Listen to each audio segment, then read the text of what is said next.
All right, it's 5:01. We're going to get started. Welcome to the Placerville City Council meeting of September 13th. If you would please rise and join me in the Pledge of Allegiance. I pledge allegiance to the flag of the United States of America and to the republic for which it stands, one nation, under God, indivisible, with liberty and justice for all. Thank you. Regina, can we get a roll call? Councilmember Borelli? Here. Councilmember No? Here. Vice Mayor Zaragoza? Here. Mayor Taylor? Here. Councilmember Thomas? Here. Thank you.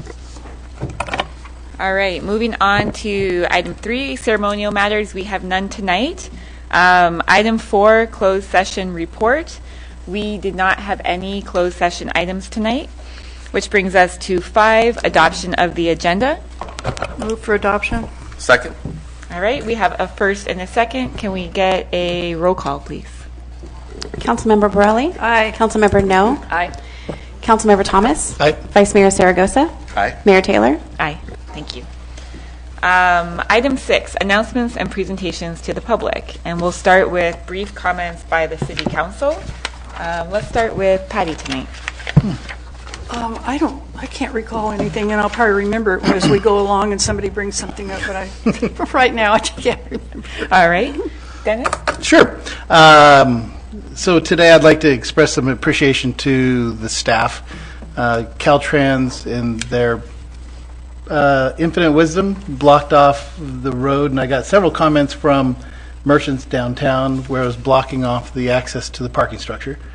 And through their efforts in contacting people that can make decisions, they decided to open that up and found out it wasn't necessary to block off the major artery to the parking structure downtown, as well as a jury day and a few other things going on. So thank you to staff for, particularly Rebecca. You mean that for, lane closure today? Yes, but it actually blocked off Center Street. Oh, I didn't realize it went down that far. Yeah.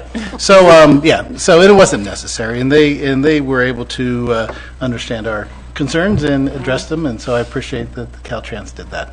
On another note, I had an opportunity to speak at the EAS, which is El Dorado Adventist School. They put on probably the best program for 9/11, and they had the sheriff showed up, our police department showed up, the fire trucks and police cars, and Oh, neat. and all the different agencies who serve. You had the Navy, you had the Marines, and the Air Force, and what's the next one? The Army.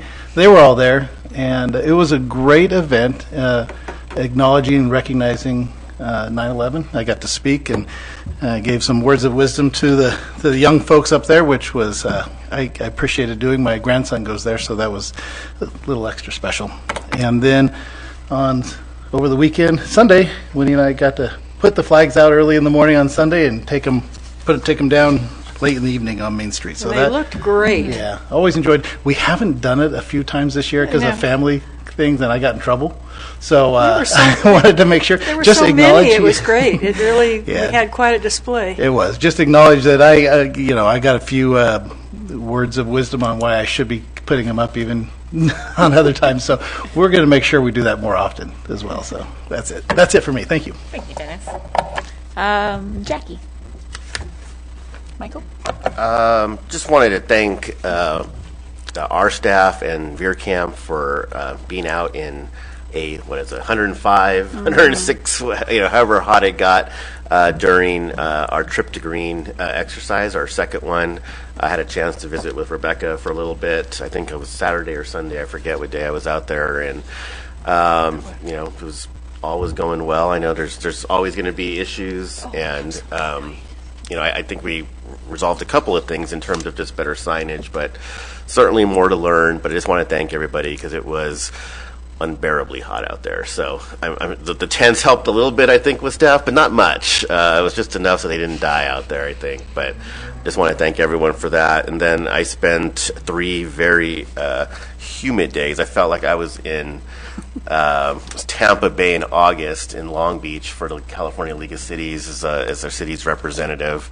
It was just unnaturally humid in Long Beach. It was awful. But, it was some really great meetings. Good to see colleagues from around the state. Some really, there's some good, I had a couple of really good workshops that I went to on transportation, another one on Native American, how to work with Native American tribes. I know a lot of times, we'll put out emails and calls and we don't get anything back. So it was kind of interesting just to hear a little bit better ways to partner. That's it for me. Thank you. All right. Thank you, Mike. I also wanted to touch on Trip to Green, our second weekend that happened over Labor Day weekend, and I had many opportunities to drive through the Trip to Green zone on Saturday and also coming down the hill on Monday during what would have been prime Labor Day traffic, and I was just amazed at how easy it was to get around town. If we are measuring success of this project based on quality of life of the residents and the ability for emergency vehicles to be able to move around and driver experience, I would say that this last weekend showed tremendous potential for this pilot project and idea. And I just really want to thank staff. I know it's been incredibly challenging project these last couple of months, and it was, as Michael mentioned, incredibly hot that weekend. And we had contractors and staff out there in the heat all day, all 3 days.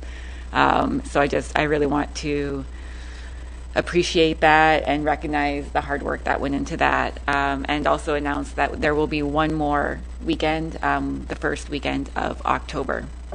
And along those same lines, there was a small fire at the Broadway homeless encampment on Saturday.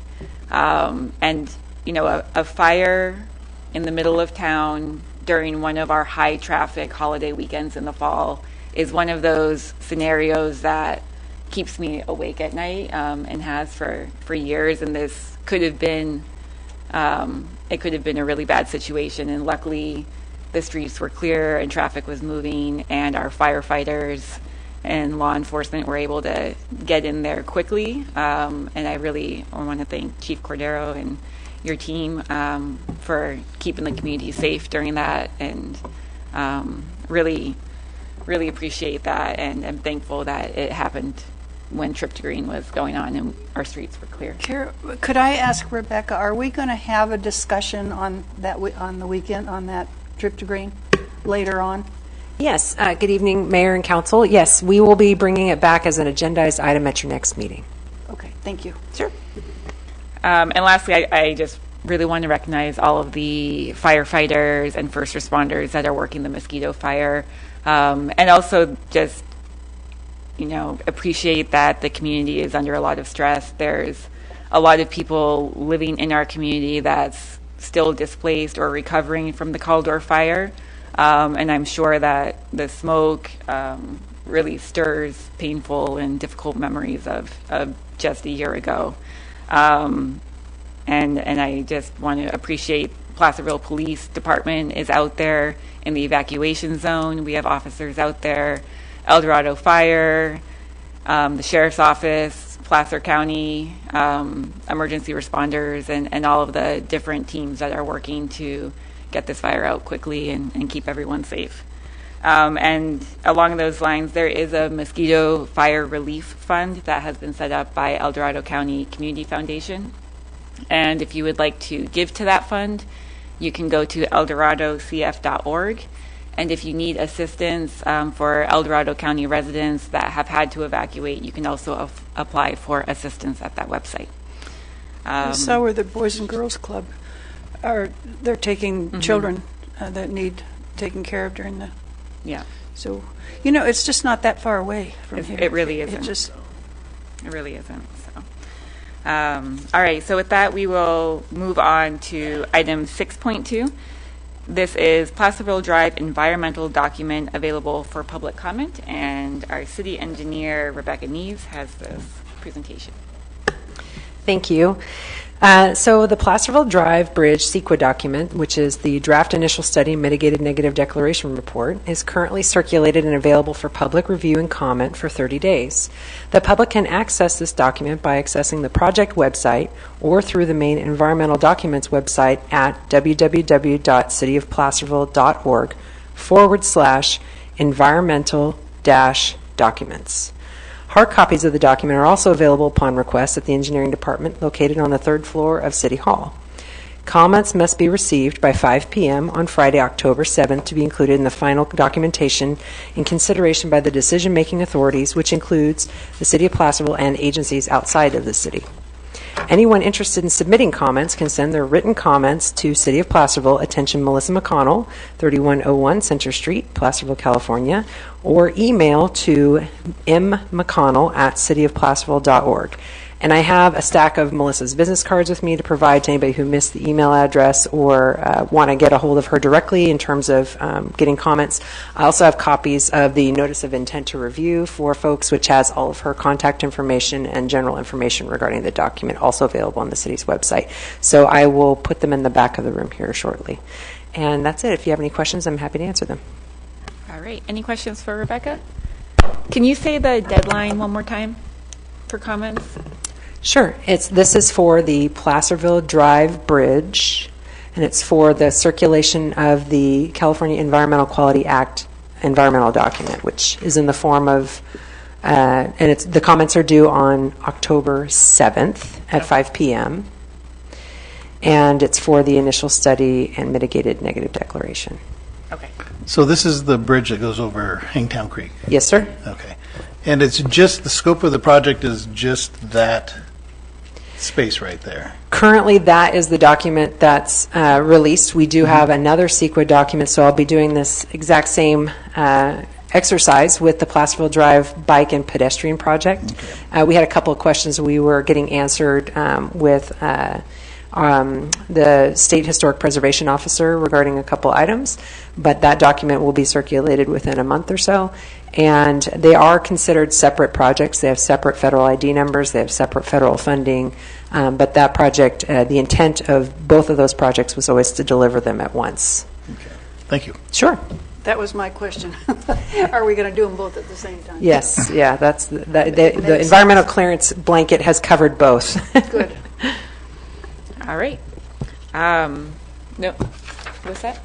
No other questions up here? Okay, thank you, Rebecca. I'll open this item up to the public. If anyone would like to make a comment on item 6.2, please step up to the podium. Seeing none, I will close public comment.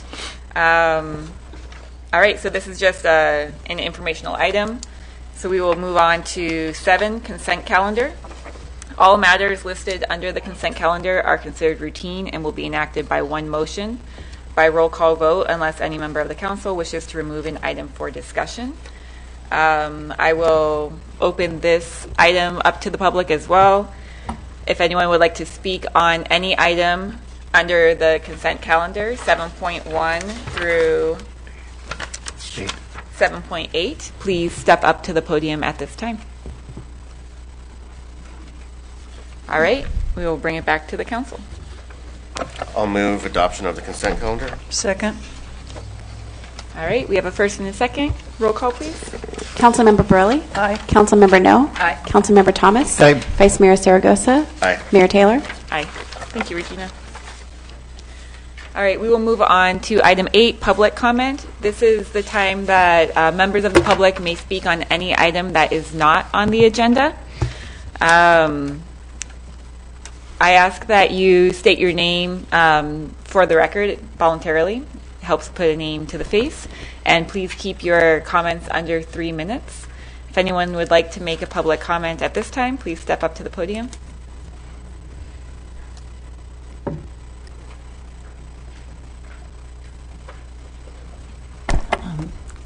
I guess it's evening. Good evening, council and staff.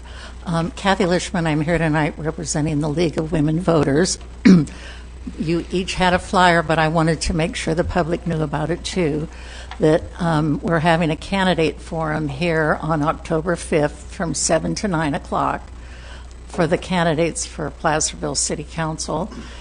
There are 8 candidates, and there are only 7 chairs up there, so we're going to have to figure something out. But it's a chance for people to come and bring their questions. We have cards, and people can write a question on a card, and then one of our members sorts through them and organizes them. And everybody gets asked the same questions. There are no questions specifically aimed at one candidate. That's the policy of the league. And the other thing I wanted to mention is that we're having it recorded. Bill Thorpe is going to record it, and then it will be available on YouTube probably a day or two after that. So I encourage everybody to come, meet the candidates, ask your questions, and there are some flyers in the back. Thanks. Thank you, Kathy.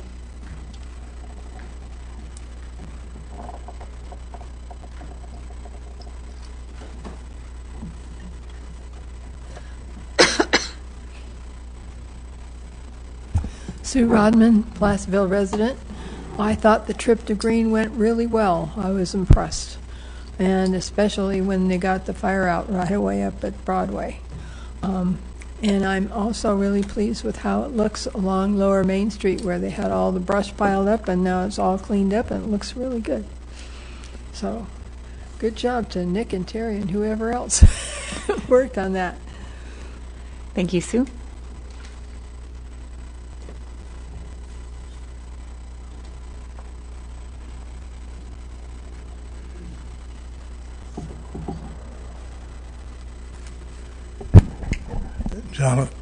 Jonathan Gainsborough, 30-year resident.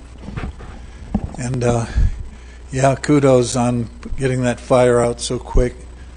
It's one of, actually, the oldest lady on the hill. It was her tent, and she was not there. So there's a suspicion that how it started, but she was not even there. But great job, fire department.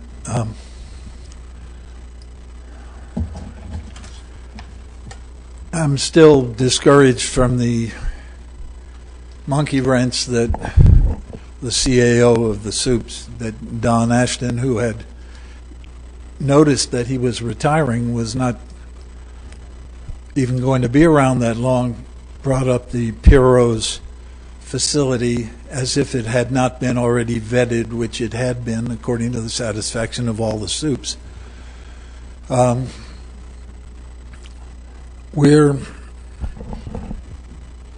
all still negligent for the third or fourth or fifth world conditions on Upper Broadway. I commend you for the progress that's been made. I hope that some opposition doesn't stop you all from moving forward. One of my friends overdosed right by Tijuana Taqueria, and it took 8, not just 2 or 3 or 4 or 5 or 6 or 7, it took 8 doses of Norcam to bring him back. Another friend of mine said a young girl was sitting next to him by the Safeway up in Pollock, but she was spaced out on something that turned out to be fentanyl. It is an epidemic. We're losing thousands, tens of thousands of young people.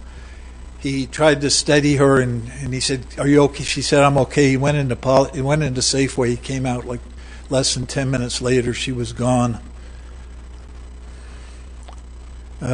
Another sister that comes to my little Bible study on Saturday nights up there, she said she didn't believe in God. She didn't want to read the Bible, but she accepted my prayer and later thanked me for it. And I advised her if she could get off the hill, that would be the best thing for her. I see time is flying. God said one question, and Cain gave the wrong answer with a question. God said, "Cain, where is your brother Abel?" And Abel answered with a question. He said, "How the hell should I know? Am I my brother's keeper?" We are, and you are. God bless you. Let's move ahead with the shelter. Thank you. Thank you, Jonathan.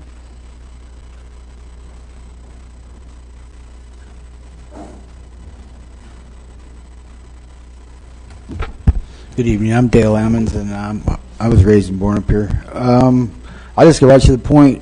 The homeless thing, if we can get off the hill thing completely and just concentrate on our elderly and women and children that are out there that are unsafe at night, let's quit pointing fingers. Let's get it done. I mean, I think we can deal with the hill after we have the homeless shelter. We should be going homeless shelter, but instead we're focused on what's going on up there. If we build it, we make it safe. These could be your women and children out there too. We really need to take a good look at it. It's a fire hazard up there. It's a disease area controlled place. Enough's enough. God says, free our people. I mean, we all got to start thinking mind-like. We'd also like to throw out there with our little fishing pole. We're ready to talk to somebody about, the newspaper comes out, Augustine wants to get together. Well, we're going to have to get together and talk, everybody. And we're going to have to do something new that we haven't done before in Colorado County, and that's police. And the other side, which shouldn't be another side, we're all human. We all have to come together with this and sit down and talk about it before it gets out of hand. I mean, we're looking at maybe possibly someone getting seriously injured up there. Then we got that on our hands. Like you said, this is the time of year where we're making our money because we've lost a lot of money with things that have happened in the past, like the coronavirus. So we need to step up, come together. Maybe we can pick out some people to talk with law enforcement. We all want to talk with law enforcement. We're all thank you for being there for us, giving us at least this chance to come on and say we're ready to talk and sit down. We agree with some of Augustine's, maybe all of his conditions that he said on the tent up there. So maybe if it's just where the new location is going to be. I do know that when the Grace House was at Perks Court, I went through that program many years ago, and it saved a lot of families, domestic violence, women cases, all that, and nobody ever turned an eye to it. They were like, yeah, the Grace House. So I know it can be done. A lot of things are changing for me. I hope to talk to somebody and get this matter resolved. Thank you, and God bless. Thank you.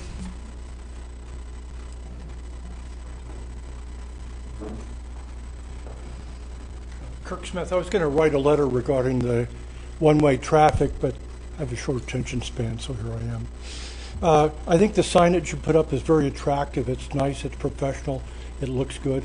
And people have found in the community that you can get through the town much quicker, and people are figuring out how to do it. However, the one sign that I saw is on Highway 50 right after you pass the Carson Road underpass. And you just don't have time to turn off to Main Street. You would have had to make a decision long time in advance. And even then, you don't have time if you're on the other lane, the center lane. We need multiple signs. You spend about $1 million a year of taxpayer money to promote the Chamber of Commerce, or them to promote the county and the city. They get $400,000 to promote the county from the county. They get $60,000 from the city. They get subsidies like an office headquarters for $1 a year, and it's a good deal because they turn around and support incumbents who help give them those monies. They should be spending money on promoting Placerville as a destination point. As you come up from Folsom and all the rest, you see lots of signs, multiple signs, for the casino, for Apple Hill, for Lake Tahoe. We need more signs for here, and to make Placerville a destination point. That should be the object. So instead of just saying Main Street, historic Main Street, home of the gold rush, or bell tower, because when you're on Main Street, it's a long path and encompasses some gas stations and Kentucky Fried Chicken at one end and some repair shops at the other. But what they're really going to that makes Placerville special is the historic area.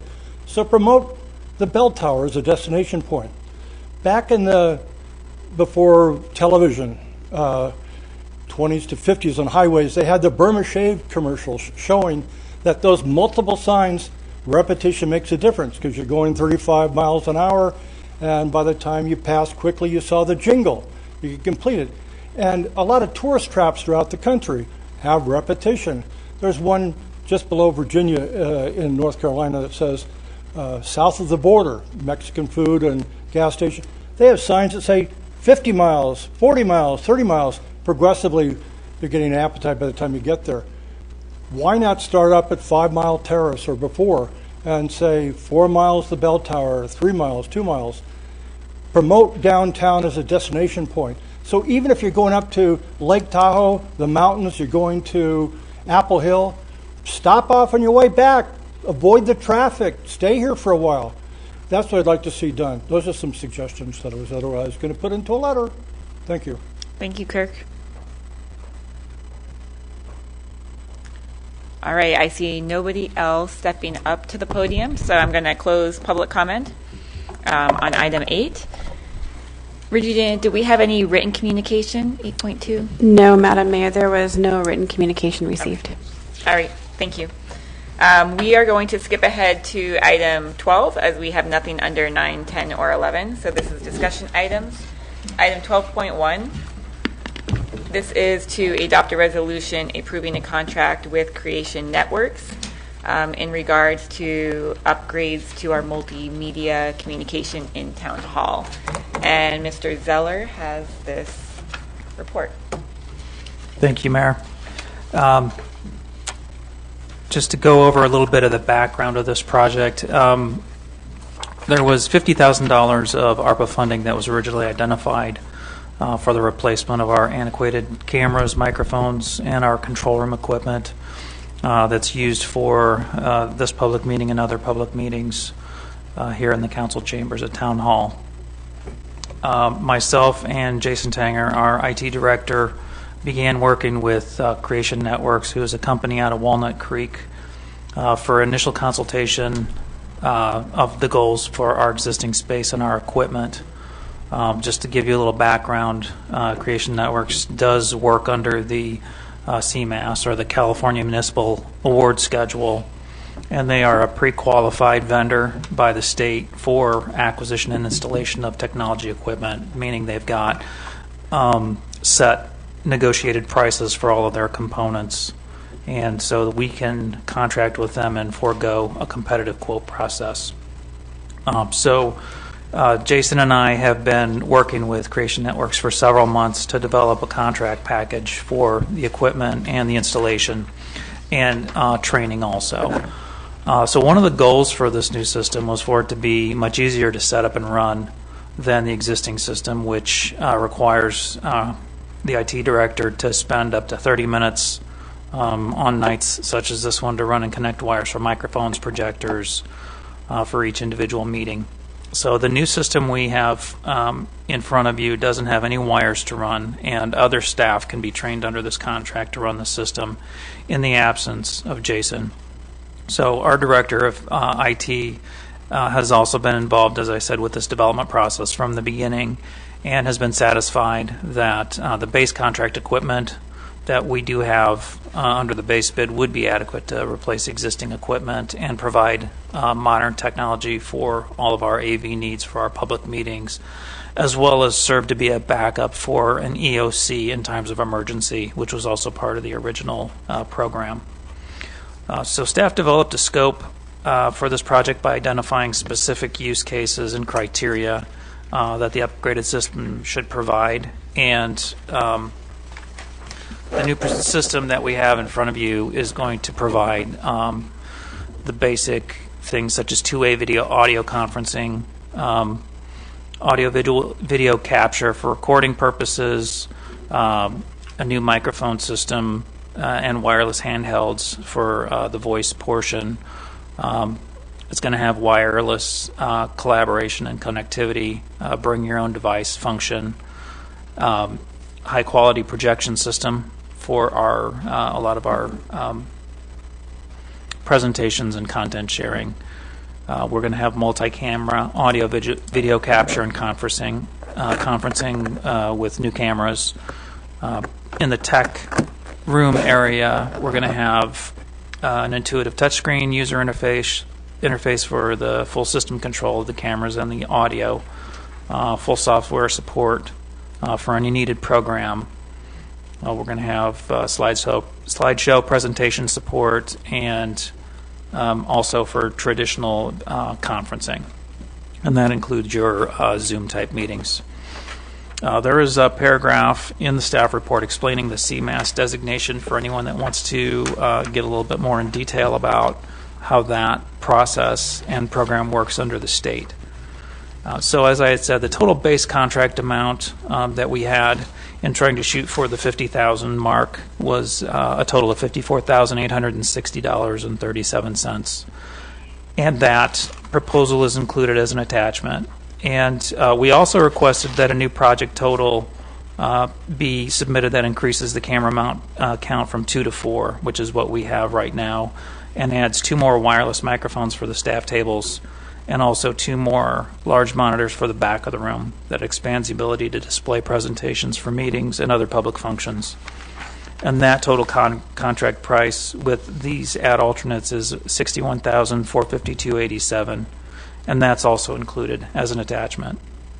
Staff is recommending this ad alternate contract amount to bring the system up to the level that's optimal for our cameras, new microphones, and display capabilities. And it would be work for us for many years to come. So just to reiterate, the budget originally was a $50,000 budget from ARPA. That was for the Town Hall EOC project. And the proposed contract that we were able to come up with, Creation Networks, including the ad alternate, brings the total to $61,452.87, which exceeds the adopted budget by $11,452.87. So staff is also recommending that the council approve an additional $14,000 budget appropriation from the ARPA fund for a total proposed project budget of $64,000 in order to complete the project. And I can take any questions that the council has at this time. Thank you, Terry. Questions from the council? I do have one. Will this, we've had a lot of discussions. I mean, I've been talking about this for years, about the idea of pivoting this dais around so it has a more, so we can see you. You know, and we can see everybody else. Do you see a Either problem that right or now? elevate his chair. Yes, or, yeah. I need a taller chair. Hold on. There we go. Did this consider the idea that we might do this in how we're setting it up is flexible enough to accommodate that, or Yes. is that something we need to think about also? We can accommodate it. I had talked to our assistant city manager about this, and we could rotate the dais as you had talked about, and it wouldn't impact this project. Okay. We've got new wiring that's going to the dais for microphones, and we can make sure that there's enough slack in that gives us the ability to rotate the dais or do other modifications that's going to provide an easier viewing. Okay, thank you. And also, have you maybe identified a museum that would take our old equipment? You know, it's called weird when DUMP. when I worked in Indiana, we went to a museum and we saw the house phone that I grew up with in the museum. So I thought, Dear. now I know how old I am. That's probably as old as this stuff is here. Maybe we can create a Yeah. small museum here at Town Hall. There we go. Yeah, thank you. That's a good point. I was just watching like Going to the Moon, the movie, and that's what it looks like the old NASA screens that they had back 1969. One question I had, we've run into this issue a couple of times, me being on the one end of it, in terms of when we've had hybrids. So will this allow us to pipe people in a little bit better than trying to pick them up on a telephone and Hold the telephone. hold the up to telephone? the Yeah, speakers. it's obviously not the best of circumstances. Oh, are you saying instead of the bat phone? Yes. Yes, this will have the capability of having the microphone go through our speaker system, so we don't have to do a do-it-yourself kind of a project for it. Okay, great. Because that'll be helpful too. I mean, and I think we've learned this over time is, what if we had, and not so much really for council, but maybe even for staff, like someone's out for the day or they're working from somewhere else, but this would still allow them to be able to come in and give a staff presentation, do something else, even if they weren't physically able to be here in chambers. So I like the ability to have that, adaptability as well for us going forward. Yeah, and just to expound on that a little bit, the audio and the video are going to be HD quality or higher, and then the way that they're input and captured is going to give us a lot more flexibility, not only to output to the local TV station and to YouTube, but also to have different input sources coming in and being sure that we've got good quality control with all of the different inputs that are coming through. Thank you. Terry, I've got a couple questions.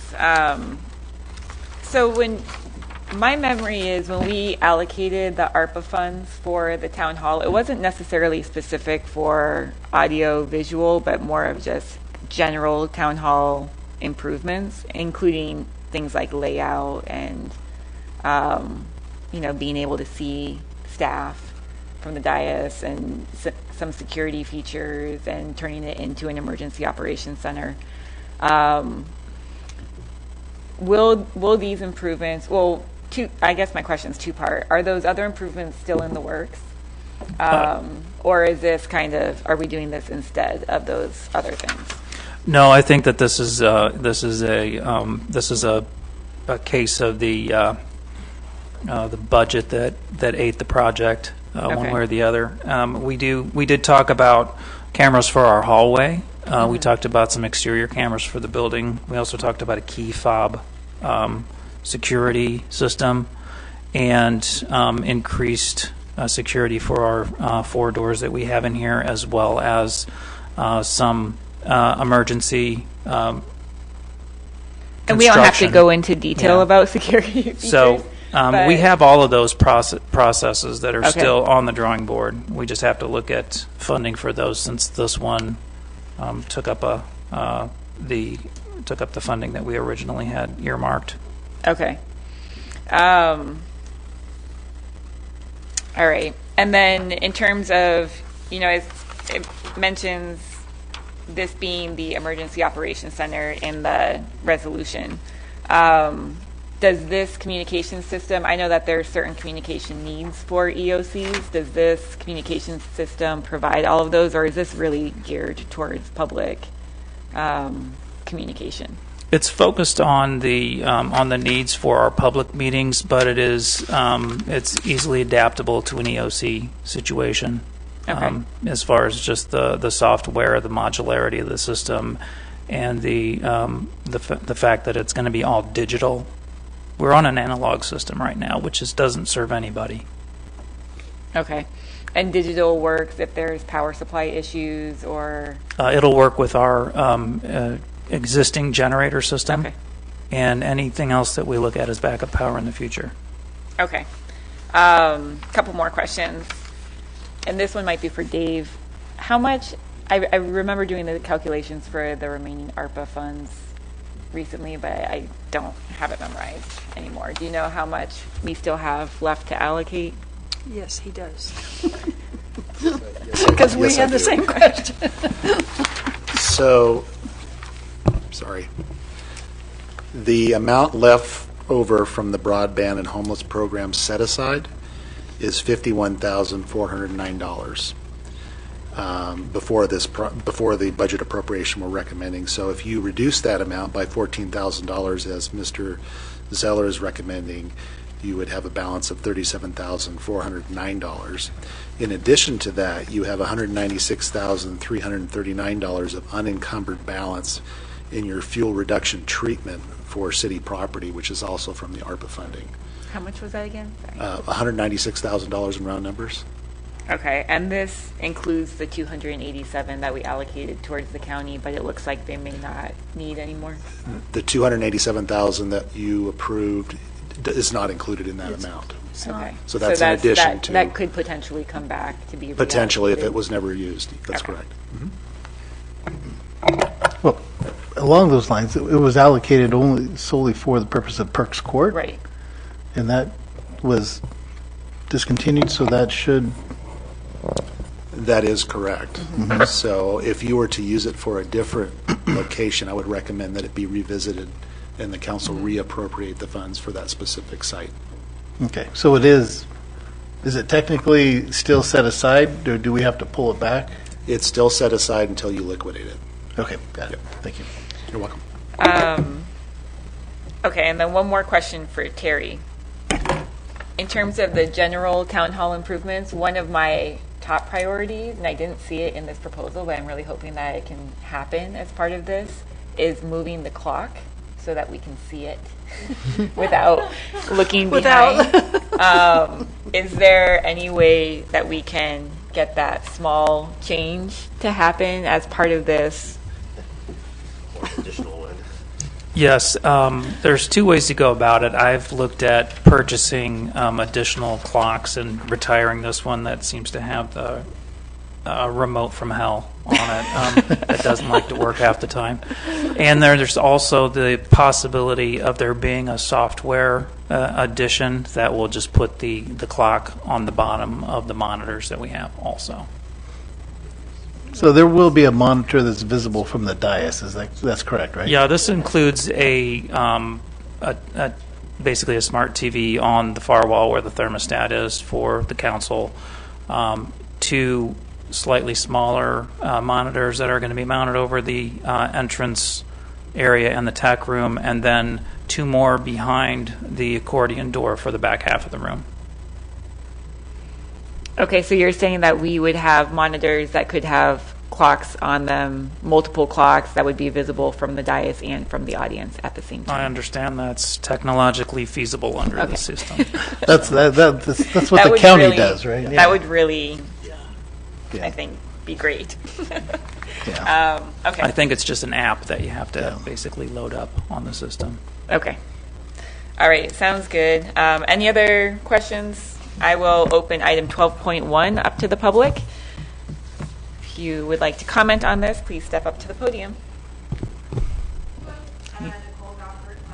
President, I just wanted to say that I support this item. I think upgrading our communication system here is very important.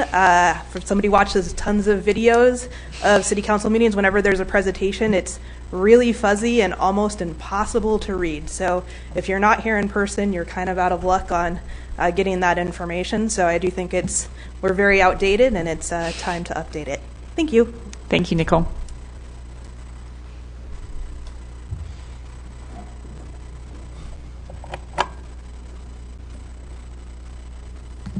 Sue Rodman, Placerville resident. The thing that I was most excited about was to see an emergency operations center here. I remember the Caldor fire, and I remember some of the evacuees that were here when they were evacuated. And I think Chief Wren also talked about the fact that we don't really have good communications for the police department, to the fire department, to the county, to the sheriff's department, and I hope that this will fix that. Will it? We'll ask at the end of public comment.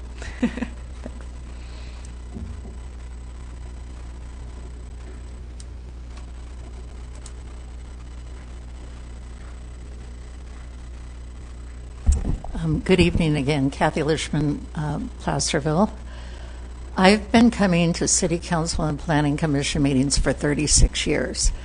All of this furniture is what was here then, and I don't know how old it is past that. And even the curtains, and I think, and I was really happy to see Dennis set, because first of all, I'm thrilled that you're going to upgrade the media, the microphones and everything to make it into the age that we're in. But then on top of that, I agree with what Dennis said. I've always said that should be turned or it should be replaced. These two pieces used to be facing this way, and the staff had their backs to the audience. So they are really old, and they're not in the best condition. Maybe some stain on them or something, but I just really encourage as much as this room gets used by the Planning Commission and the City Council and the public, I just encourage you to think about the rest of the room also. Thank you. Thank you, Kathy.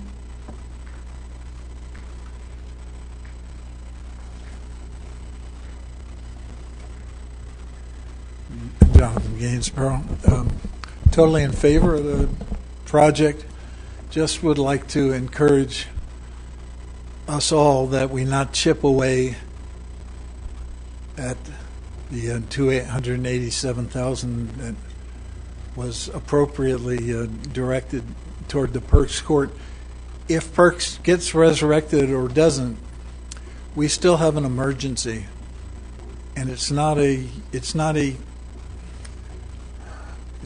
dollar and cents. It's not a dollar and cents metal and minerals and lumber and construction emergency.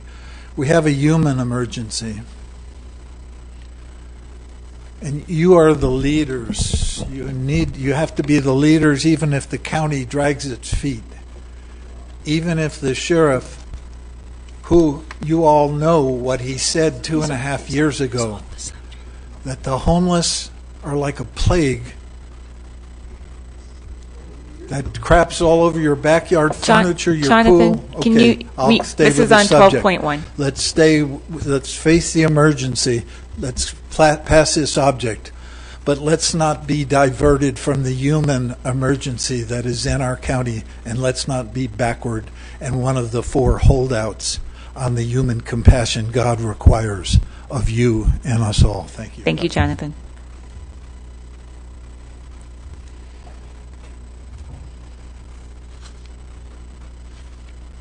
All right, I see nobody else.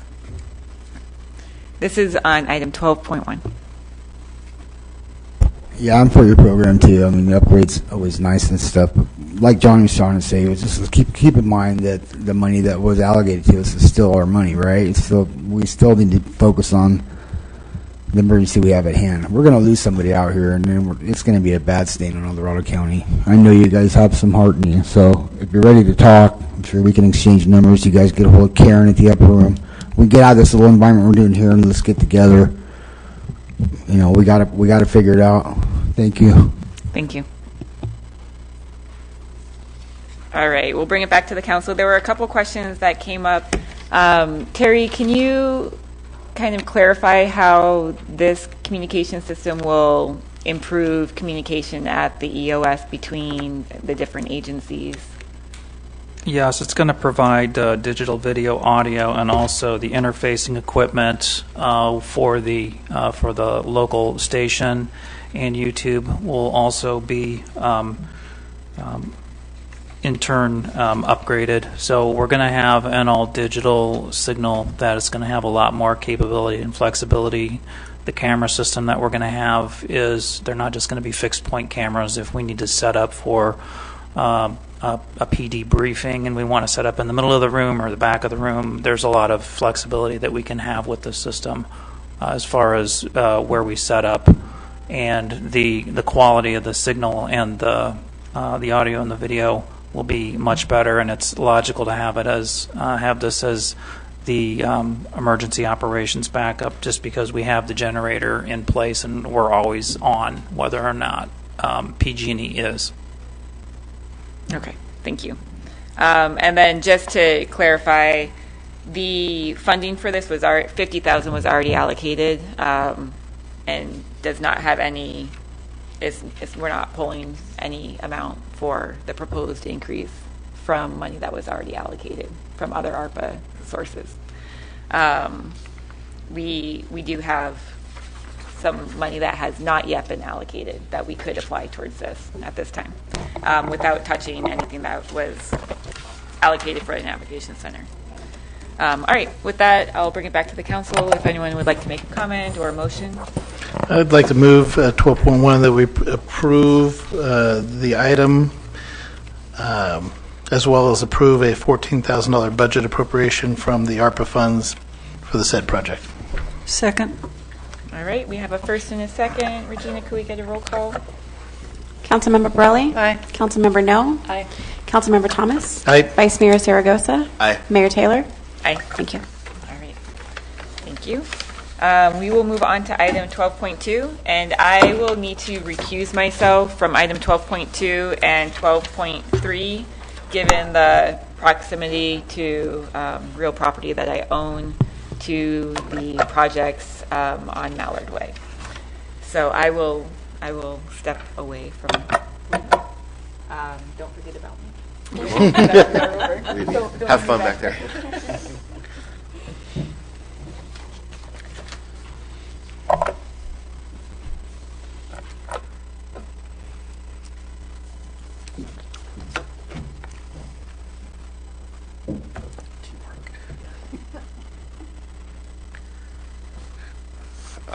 we'll go ahead and move on to item 12.2, which is adopt a resolution approving a commitment letter with the Rural Community Assistance Corporation for a short-term loan in the amount of $1,540,000 plus closing costs for the RCAC for land acquisitions for the Mallard and Middletown affordable apartment projects, and authorizing the mayor to execute the same, and 2, approving a promissory note or loan agreement with RCAC for a short-term loan amount in the amount of $1,540,000 plus closing costs for the RCAC for land acquisition for the Mallard and Middletown affordable apartment projects. And Mr. Rivas has this for us this afternoon. Thank you. Thank you, Vice Mayor, members of the council. The city has been approved for a short-term loan from the Rural Community Assistance Corporation to assist with facilitating the land acquisition for the 2 affordable housing project developments, both the Mallard Apartments, located at Mallard Lane and McIntosh Drive within the Rigid Orchard Hill Plan Development, and the Middletown Apartments, which is to be located at Cold Springs Road and Middletown Road. Upon receipt of the loan, the funds will be immediately placed in escrow. The city would then loan these funds to the developer to fund the land acquisition of the 2 properties. The developer for the apartments comprised 2 limited partnerships comprising Pacific Southwest Community Development Corporation, which is a nonprofit company, and Arcadia Whitney Investments, LLC. And this is the Mallard Apartments Limited Partnership and the Middletown Apartments Limited Partnership. Once escrow closes, the city will then request reimbursement from the State Department of Housing and Community Development, HCD, using the approved Community Development Block Grant Fund for both projects. And the city has been awarded the Community Development Block Grant Funds for both the Mallard and the Middletown apartment projects. Since the Cdbg funds from HCD are reimbursable only and cannot fund forward, meaning the city has to incur the expenditure first prior to asking for the reimbursement, so we don't get the money and spend it. So that's the reason for the short-term loan. So it's necessary to facilitate the escrow process and the purchase of the properties prior to receiving reimbursement from HCD. So just to go over some of the loan terms with RCAC. In summary, the loan amount to be requested will be approximately $1,540,000. The Middletown apartment property acquisition is $820,000, and the Mallard apartment property acquisition is $720,000. The loan-to-value amount would not exceed 100% of the appraised values. The interest rate is 5% APR. The loan fee will be 1%, and there's also a $300 document fee. The term of the loan is 6 months.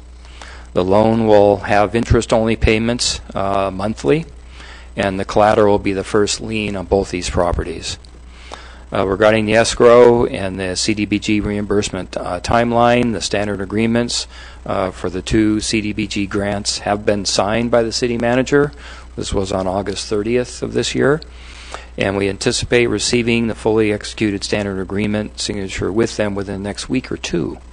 The escrow will only open after the standard agreements with HCD are fully executed. The RCAC funds the loan, and the city then places the money into escrow for the purchase of the 2 properties. RCAC wouldn't fund the loan until they are in receipt of the fully executed standard agreements from HCD for both the 2 affordable housing projects. Once escrow closes, with the city possessing then the deed of trust, note, and regulatory agreement for each of the properties. Immediately following the close of escrow, the city would then request reimbursement from HCD. The request for reimbursement would also include all loan costs, interest, and any city staff time involved in this loan. There are monies that are part of that grant from Cdbg that would pay for all staff costs. There is no cost to the city. The RCAC loan would be paid off in full upon the city's receipt of the CDBG funds. The anticipated time frame for reimbursement from HCD is 4 to 8 weeks from the time the reimbursement request is provided to HCD. So with that, staff is recommending that the council adopt the resolution approving the commitment letter with Rural Community Assistance Corporation for the short-term loan in the amount of $1,540,000 plus closing costs from Rcac for the land acquisition for the Mallard and Middletown affordable apartment projects, and authorize the mayor to execute the same. And then 2, approving the promissory note and loan agreement with Rcac for a short-term loan in the amount of $1,540,000 plus closing costs from Rcac for land acquisition for the Mallard and Middletown affordable apartment projects, and authorize the city manager to execute the same and any other related documents. That concludes staff's report. I'll be happy to answer any questions you have at this time. We have Chris Westlake in the audience, who is much more, let's just say, financially fit to answer any questions if they're beyond my level of expertise, should the council have any questions in this regards. Thank you. All right. Thank you, Pierre. Any questions? I have a couple. Do we know what the loan to value is on this? I believe I saw a figure 88.5%. Okay. Yeah. It took me a while to wrap my head around this. The way you, this is quite a bit of a, it's out of the norm of what we do. Matter of fact, we haven't done this for, I don't know, quite a while in the city, if ever. If ever. Yeah. This has been a long time coming. And this is the beginning of the end. The end being that we have some structures built, and we're in much need of workforce housing in the city, and housing just in general. And this is going to some extent. Now we haven't really. Here comes the question. We haven't really. We talked about allocating some of this housing for transitional housing or homeless moving into permanent housing. Is that still part of the conversation? No, I'm not aware of any portion of these projects being for transitional housing. Mm-hmm. They're 100% affordable workforce housing projects. Okay. And so, HCD will monitor for the life of the project. It's a 55-year loan. So after the 55 years, the project will just be subject to refinancing, but it will remain, hopefully indefinitely, to provide for affordable housing. It's been, I think, the last affordable housing project the city built was probably the senior Cottonwood housing project. That was probably a little over 20 years ago. Yeah.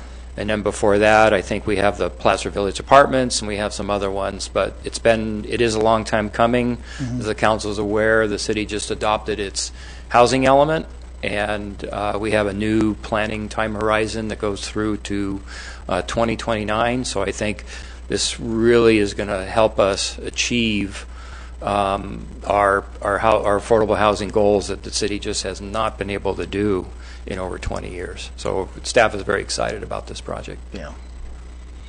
We did have that. Yeah, I do remember something about. And there was no promises made or anything. I was just curious if that was still part of the conversation. So. It was something like 15% or something. I remember. This gentleman here would like to. Mr. West. We'll have Chris come up. Good evening, Vice Mayor, council members. Chris Westlake, consultant on these projects. These projects are based on area median income, so we have them, the units split in between 30, 40, 50, and 60% of area median income. And there's also a split between 1, 2, and 3 bedrooms, so it's a family project. When you're at the 30%, you're pretty close at risk of homelessness. So none of the units are targeted for homeless because we don't have the social services on site to handle that tenant population. Right. We will be providing social services to all of our tenants, after school programs, financial literacy, health and wellness, but anybody that's basically at that risk or that 30% income level within the county side of it would be qualified to rent it, because we can't rent above those AMI levels. And those are set for 55 years for the project, for both projects. So it kind of addresses the homelessness, but we don't specifically say that those units are geared for homeless, because that could go down to 0%. Right. And that's where you start needing project-based vouchers to cover their rental side of it. And then, as I said before, the on-site social services to handle for all the case management. There are many homeless that could afford this Right. at 30% too. Right, especially if they, they get different incomes, like social service or social security and other payments get back into the system so that they can get those revenues coming in. Because when you're talking 30%, you're talking like now $300-400 a rent on those units. Yeah. Mr. Westlake, do you want to add anything else? I know you had that specific I know. question. Councilmember Thomas just said that you guys have never done anything like this. It is very unique because, as Pierre mentioned, the Cdbg program doesn't forward fund on these. It's a reimbursement program. So we worked with the city on finding a lender that would basically, that's what Rcac does. They provide these services to small jurisdictions and water districts and stuff, basically kind of to front the difference between getting the work done and then getting the reimbursement back from the state. And that's why they got the requirement to have the fully executed standard agreement, which we do have a fully executed standard agreement that is signed both by the city manager and HCD now on these. So those are ready all to go into escrow on that side of it. So it is kind of complicated, but the good thing is that there's no cost to the city because of the admin fees that came in on the Cdbg grant that we got for both these projects. There's way enough money to cover the interest charges, and the points on these loans. So there's no output to the city on that. And plus it covers all the city's staff time too that's been working on it, as well as the city's attorney time on it. So one of my concerns early on was I just wanted to make sure that the city was protected, and that's part, considering the volatility of the real estate market right now, Right. That we have a reasonable loan. What was that word? Loan to value. Loan to value ratio. Well, yeah, in the And city, that if some weird thing happened and that we ended up, because we're in first position, and that was one of my biggest questions is we're on the hook for this, and the loan to value will cover the loans, and so the property will be, we'll have first right on that property if it were to default. yeah, during this time, but we will have to subordinate to the perm lender once we do construction and they convert to perm. Right. As well as HCD will have a multi-family housing program loan in there of about $11 million and $14 million respectively between the two projects. That would be in a first or second position because the bank's perm loan will have to be first. They require that on all affordable deals. But you will have a note, trustee, loan agreement, regulatory agreement. So these projects can never be converted to market rate. They have to stay affordable for that whole term of that 55-year period on that. Yeah, thank you. Okay. Any other questions for Chris? All right. Thank you, Chris. Thank you. All right. So with that, then, we'll go ahead and open this up for public comments. If anyone has any public comments on 12.2.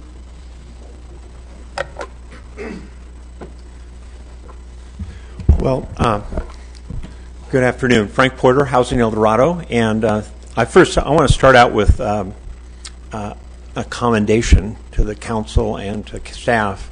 This is the result of, as you mentioned earlier, a lot of planning that's gone on for years and years in this city.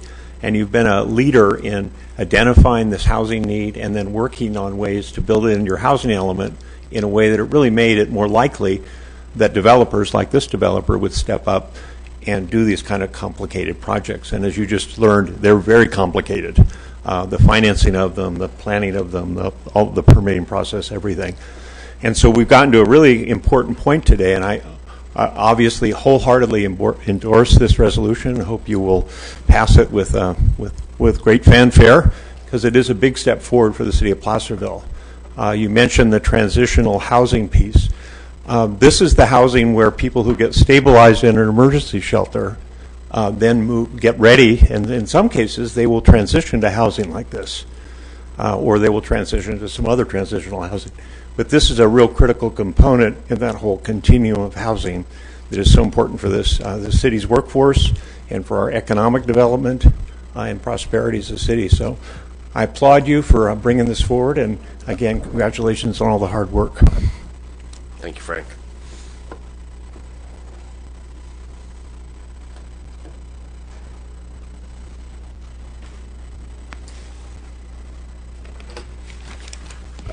Sue Rodman, Placerville resident. I am really glad to see this come forward. I know that Placerville has been short on housing for a long time, and with 30% of median income being that low, that means that where we have people who are homeless and living in their cars and still have a job and working full-time but still can't afford to find a home, they'll have a shot. And I think that's great. I think that's a wonderful thing for the city to be able to do. So, yay team. Thank you, Sue.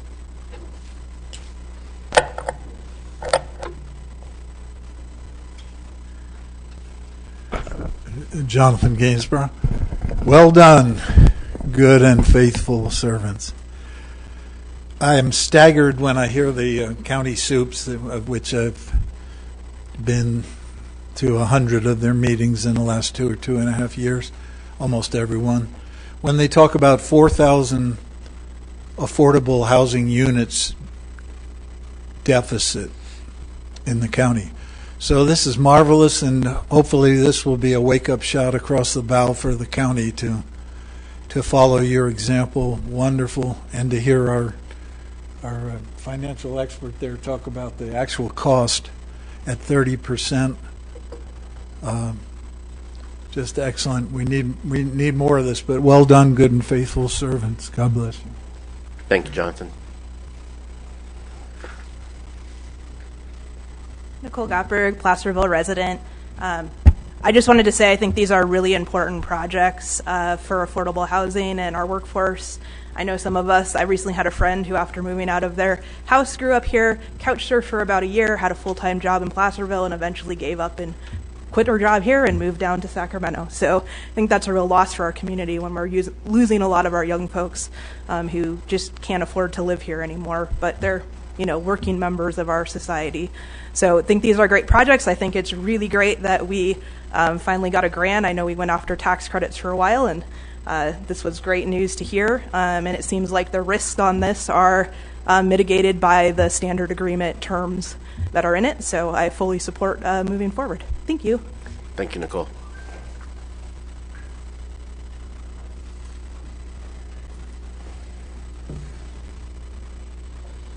Yeah, Dale Adams again. I think the housing projects are good too. Maybe we could, after we establish where the homeless shelter is going to be, maybe we could use it as a stepping stone from, say 90 days to a year from a homeless shelter into transitional housing. It's also a good idea because, as me, I'm a two-time fire victim, and I got injured. It's been like 2 years for back surgery, but I had no place to go for rehabilitation or after surgery care. So I've been out there and tenting it up, and it hasn't been easy, it hasn't been fun, but I survived it. But we definitely need a spot for when fire victims. Where are we putting them?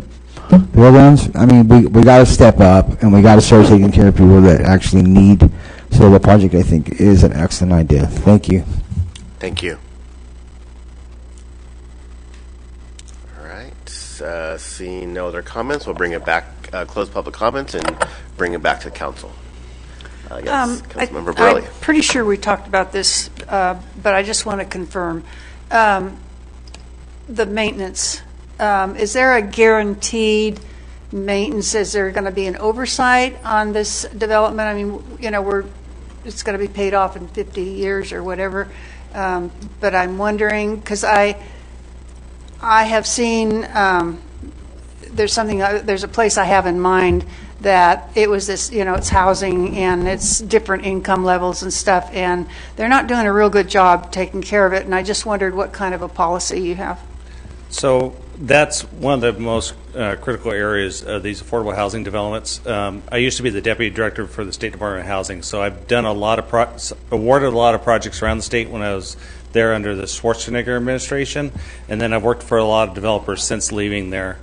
And the key is to have property management because all these projects are monitored by the state, either from the California Tax Credit Allocation Committee or through HCD on an annual basis. And the only way developers can continue to do these projects if we get good ratings as they go out and do all their field monitorings, because they monitor to make sure we're rating to the right income levels on the folks. They monitor the projects to make sure they're being upkept. And so the property management firms that we are contracting with is AWI Management Company out of Auburn. And they have, I think, about 15,000 units in their portfolio that they manage in California for affordable housing developers. And so they're the first ones that deal with the clients. We have an on-site manager at both projects. We'll have maintenance people at both projects. There is about $50,000 a year that's put aside as a reserve account for operations management, for the reserves for any property upgrades that need to be done during that period of time. And then we will also be evaluating the properties. These properties are usually evaluated on about a 15-year basis to see if we need to do any upgrades to them. Obviously, what we're putting in now, they're all up to the whole California code. These are going to be basically net zero. We're putting solar in there so that we can bring our utility costs way down on these. They're 100% electric. There's no natural gas into them. So we're building them to survive and for the long term on it. But obviously, in any type of structure you have, with multiple people coming in and out, you're going to have some wear and tear on it. So we will be monitoring those closely to make sure, first, just the street appeal, make sure that nothing's standing out.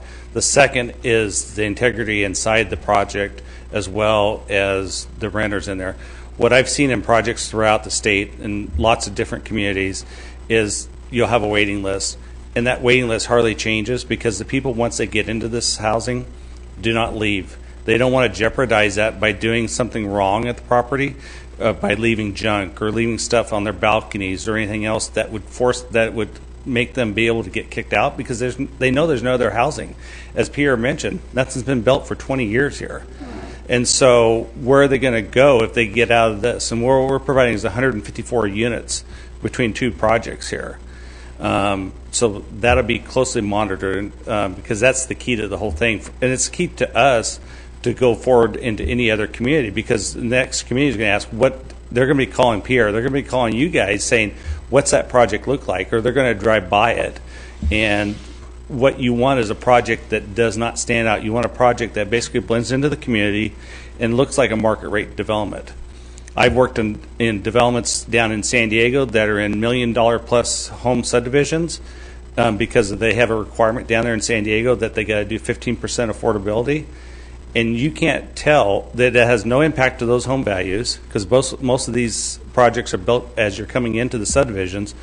And you can't tell that it's not a market rate subdivision. That's great. But that's what, and I just wanted to point out, we talked about income levels and stuff, and I looked up numbers as we were looking here. For a family of four, 60% AMI is $70,000 for El Dorado County income, down to $35,455 for 30% for a family of four. So these are basically workforce type housing. Everybody, they call them affordable housing, but nowadays affordable and workforce is almost the same types of words anymore. Yeah. Right. So I do have is there a residency requirement for application? Let's say you have a bunch of applications in the hopper. Right. Is there any consideration for people that come from our community? I mean, we're investing, the city's investing time and energy into this. Right. If we get a flood of applications from the city of people that are coming from the city of Sacramento or beyond, how is that evaluated? Well, I don't get involved on the run-up side of it with the management companies, but you can put some preferences in there. We just got to be careful of the fair housing law of how we do that. but we can work with the management company to see if there's ways that we can put like a preference points or something when they do the selection for residents of Placerville, and then second maybe residents of El Dorado County. Trying to make it more fair, but I just got to be careful how we do the fair housing, though we don't want to go afoul of that. Cool. Go ahead. Yeah, so normally preferential treatment for domicile is only allowed if, for example, 2 applications are exactly identical, and that would be the tipping point. But otherwise, we cannot discriminate against someone based on where they're living and whether they're outside of the city limits or within. Okay. Well, we keep But, talking but I seriously doubt people from Sacramento are going to be trying to, because they already have all their support systems down there, and I think you're going to. You'll see what I've seen in other communities that I've worked on around the state is it's basically within that market area, and so our market area is basically El Dorado County. Right. Obviously, primary market is city of Placerville, but we also have to encompass El Dorado County too. I just look at the level of effort that we're putting in as a city and the commitment that this council or the city is making, and I want to make sure that we're at least acknowledging the residents of our community when we're considering housing. Right. And I can talk to our management company to see if there's ways we can do that, because I know some of the times we have to set them up as lotteries and those types of policies to move forward with the selections. Right. Because, like I said, there'll be a waiting list as we build this. And I've seen waiting lists over 1,000 people in some communities. So. Yeah, and these are not, arguably they're not that many units for our community. Right. Considering the deficit we have in our county. It's just going to make a blip into it, but Right. it'll be something at least. Yes, thank you. Okay. Thank you, Chris. Michael, Yes. I do think, though, that Dennis brings up a good point, because we've been pushing this just, and like when Nicole got up, we want to keep our people here, and so I think that was a major thought that we're having, that we're doing this to try to keep our young people employed here so that they don't leave us. Right. So, Agree. I mean, certainly anything that's within. So anything you can do, within we the appreciate. legal boundaries. To, yeah, I agree. Okay.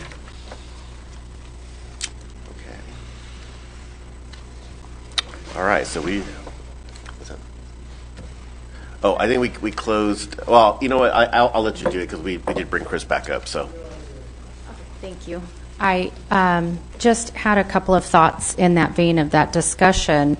So I'm a real estate broker, Ruth Carter, City of Placerville. I'm been licensed for over 17 years. I deal with a lot of low-income folks buying and looking for rentals. And I will tell you that these properties, this is just the tip of the iceberg. I'm really happy that Placerville is putting in affordable housing. We definitely need it. It is the tip of the iceberg in terms of what we need. A couple of things. Those people that have the option and are fortunate enough to get accepted into these programs, they stay. That's 100% true. I 100% agree with Chris. They stay. And is there any benchmark? Is there any annual review built in that says, hey, you got 6 people living with you now and you're still paying $80 a month in rent? Maybe this is a violation of lease terms. And I know that he was talking about people cleaning up on the outside, but I've seen it. And people will go and get, be driving a Mercedes and be in these places. And, so what benchmarks, what safeguards are in place in terms of, preventing those kinds of abuses? And so I think that that's something that needs to be looked at hard, and especially with regard to earmarking some of those spaces maybe for some seniors, because that's a huge problem. I sell senior properties all the time for people that maybe aren't ready to or don't have the money or option to afford into an assisted living facility, but maybe something like this would be good for them. So, just into the consideration, I don't know how much say the city council has with regard to, obviously the discrimination stuff. You're going to be fighting on losing battle on the City of Placerville residents. But I suspect that it's going to be a lot of locals here. But I don't know how much the city has in involvement in structuring that, but that's something that everybody should be thinking about when they draft those rules. So, thank you. Thank you. Sure.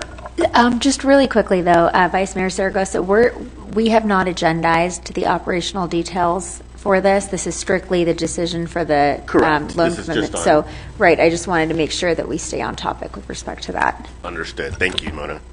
So I'll just be brief.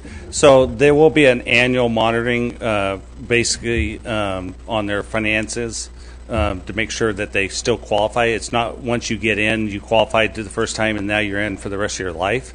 There's an annual process on that. So once they do kind of basically income out, or if it's a family of 3 and now it's, as she mentioned, a family of 6, that also causes other issues with the rental agreements that they have. So those will be monitored on an annual basis by the management company, because that's one of their jobs, not just maintaining the properties, but also maintaining that the tenants, because we'll get random visits from the state on our loans that we have with them, and they will monitor randomly tenant files, to make sure that those tenants are income qualified for those rents. Thank you, Chris. Okay. All right. Go ahead and I'll close public comment again. Bring it back to us. Any other comments, questions? So, along those lines, Mona and Pierre, I guess, I don't know how much say we have in operational details, considering it's a state-funded project and they have their own set of requirements.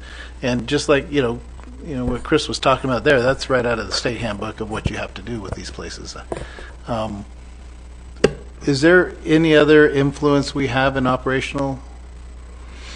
I would say no. The city has already executed the standard agreement with HCD, and so we will follow the guidelines, the requirements within that standard agreement. Yeah.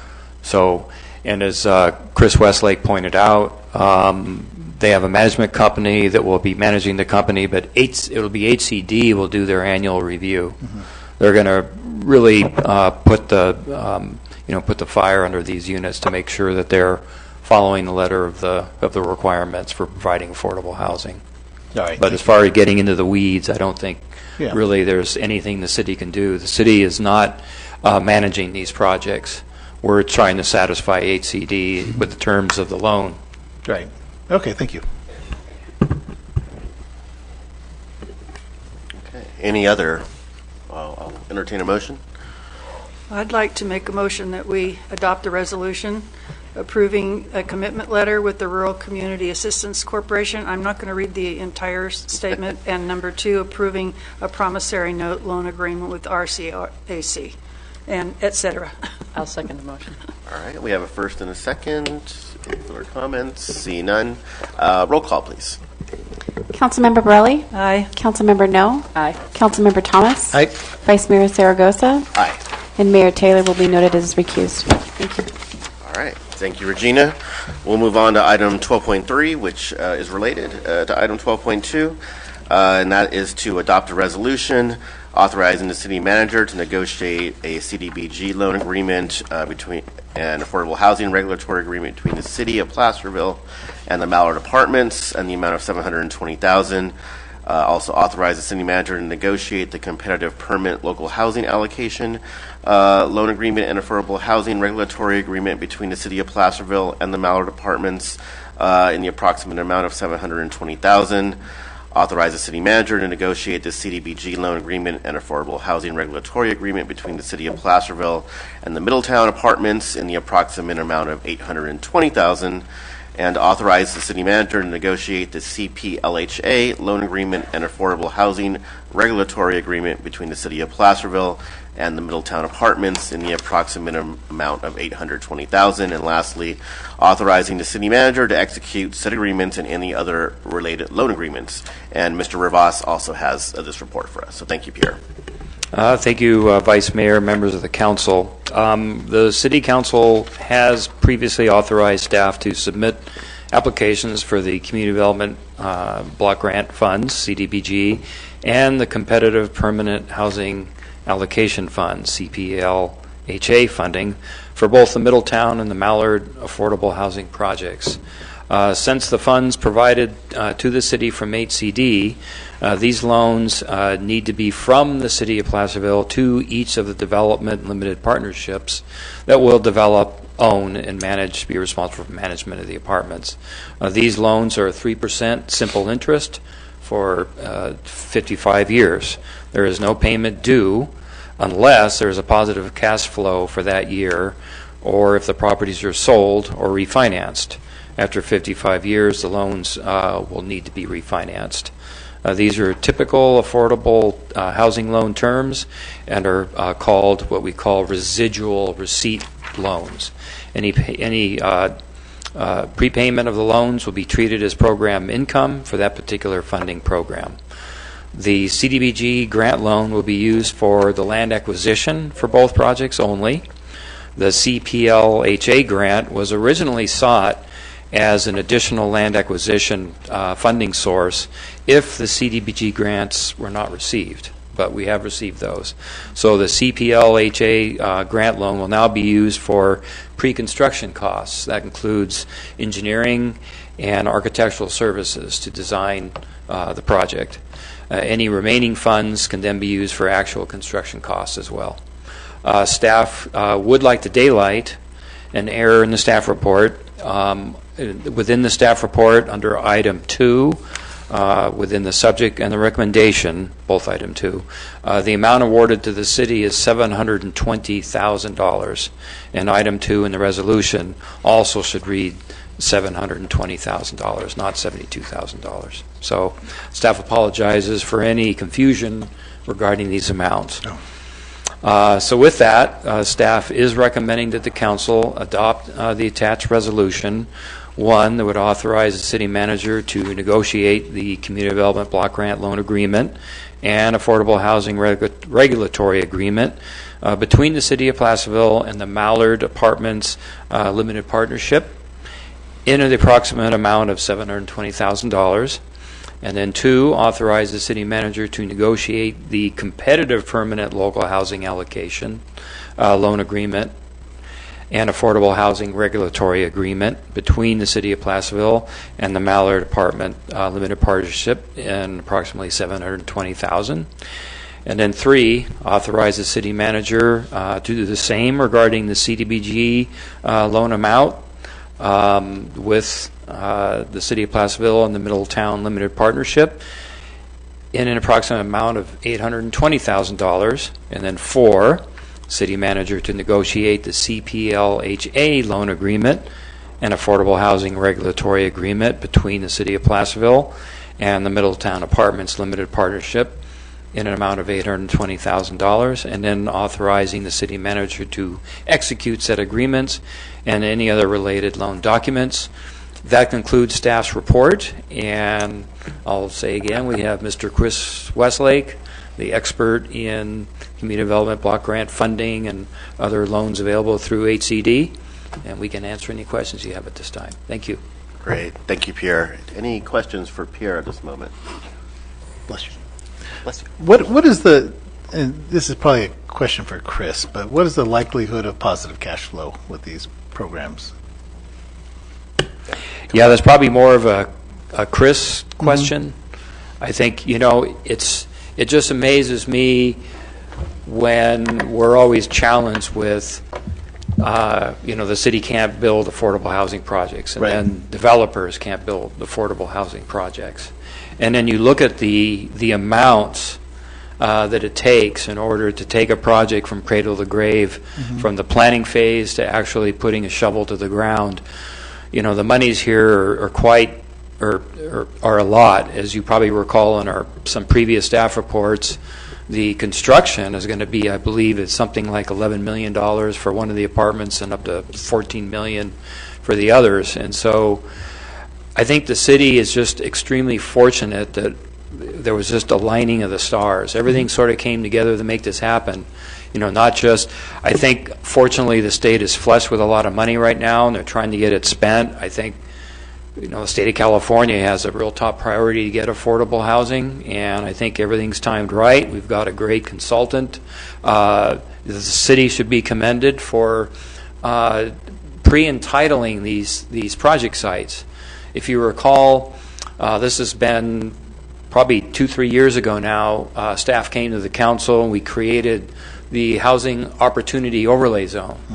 So we did a general plan amendment, we rezoned the properties, we went through the environmental analysis, and so these projects are entitled. So it allowed a developer to come in knowing that they're not going to run afoul of lawsuits or different things. The city actually took a first step forward to make sure that the sites are eligible for someone to come in.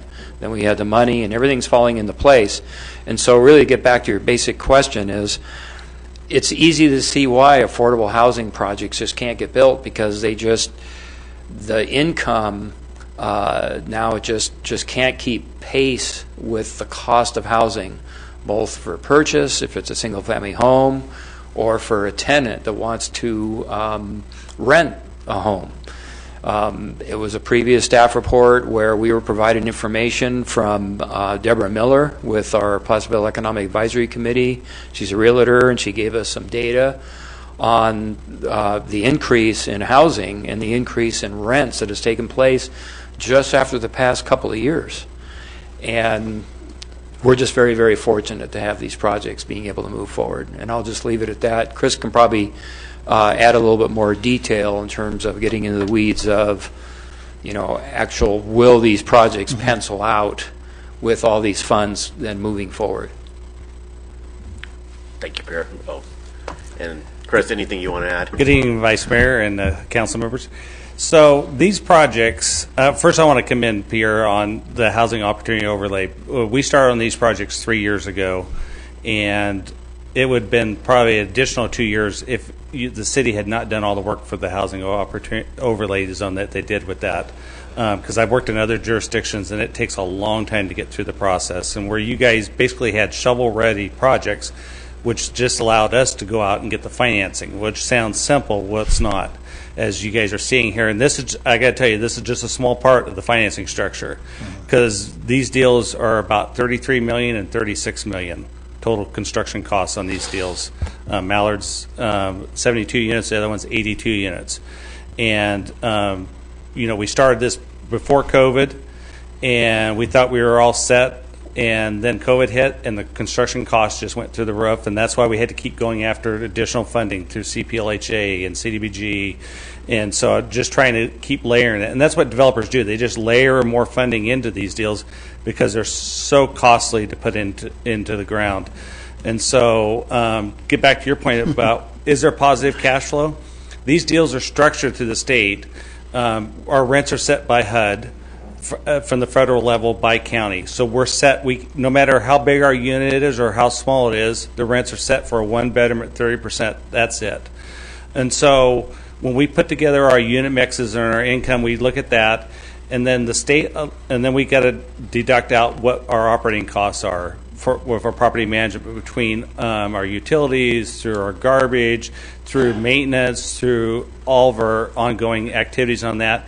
And it runs about $6,000 a unit per year, just on that alone. And so then you basically take out what you have left, because the state then wants us to size a perm loan from a major bank to basically, so we don't have a debt coverage ratio any higher than 1.15 to 1.2, because they don't want us to make money. They don't want these things to be positive, because anytime we are over the 1.2, they say increase your loan so that you have a higher perm loan, so it reduces your cash flow. So these projects are basically designed from the day one on the pro formas to basically break even with just a marginal cash flow on it. I think right now, because we are set at a 5% vacancy factor, when we know these units are going to be at 100%, but we can't set that in our pro forma because they say market conditions. Well, I've never seen any of these projects where you don't have 100% occupancy on these. So there will be times and years that we'll have these positive cash flows. And when we talked about that we submit an annual report to HCD, They also approve our budget on an annual basis. So they look at our incomes, they look at our expenses to make sure everything jives on that. We will share that with the city too, because we have to get that approved from the state because of our other major funding that we have through them. But when we do have positive cash flow, what that cash flow done is half of it is to the general goes to the limited partnership, and then half of it goes to the lenders. So they take a proportionate share of how much is all the lenders. So on these, we'd have MHP funds, we have CPLHA, we have CDBG, and so those three funding sources then split the positive cash flow. Some years it might be nothing. Some years there might be the cash flow that would go against those loan payments, those interest payments that would be due because it's an interest only. And the 3% simple interest deferred basically for the 55 years, that's the standard term. If those loan terms were not in place, there's no way you could build this affordable housing because there's no way you could afford a loan payment to right now, like on a $36 million deal, we'll only have a loan payment on $4 million. That's the only thing that we can serve based on our rents, because as you talked about, the market rents have gone up. We can't charge market rents. We're capped on our rents, what we can do on these. And so our hands are really tied unless we had this other funding sources coming in, and that's why the state and the local jurisdictions do these residual receipt loans to get the affordable housing built. Otherwise, it will never get built. Thank you. Okay. That was the most, the best explanation to any answer I've ever had up here on the dais, and I do appreciate it because I think that I think our community also wants to know what we're getting into as a Right. city. And I mean, I can bring a performer and show you how we go into the weeds onto the sources and uses on this, and it'll blow your mind because you think, oh, it'd be simple just to go build apartments. It's not simple. Between attorney fees, between all of our offset fees that we have to do on these projects, and monitoring fees with the state, it's just one thing after another on it, and it just makes it that more difficult. And then you got a long-term holding costs on these. We're 3 years right now. We're looking at breaking ground in March next year, but if we didn't have this housing overlay, we could be another 2 years. Yeah. To get through the process, especially nowadays with NIMBYism and everything else that's precluding a lot of affordable housing being developed in areas around California. It makes it that much more difficult. Thank you very much for that answer. Okay. Thank you, Chris. All right. Any other questions? All right, we'll go ahead and open it up for public comment.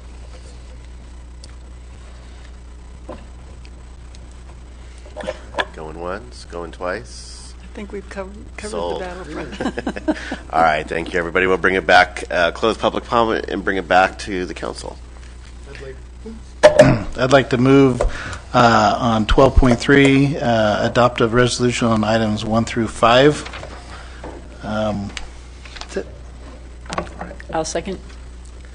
All right, we have a first and second. Can we have roll call, please? Councilmember Borelli? Aye. Councilmember No? Aye. Councilmember Thomas? Aye. Vice Mayor Saragosa? Aye. Mayor Taylor will be noted as recused. Thank you. All right, thank you, everybody. You guys. Yes. Bring back the mayor.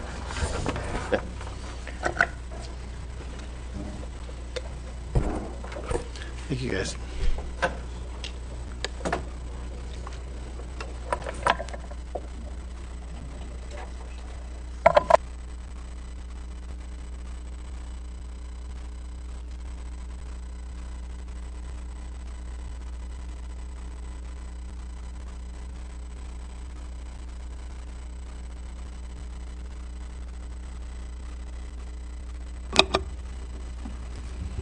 All right.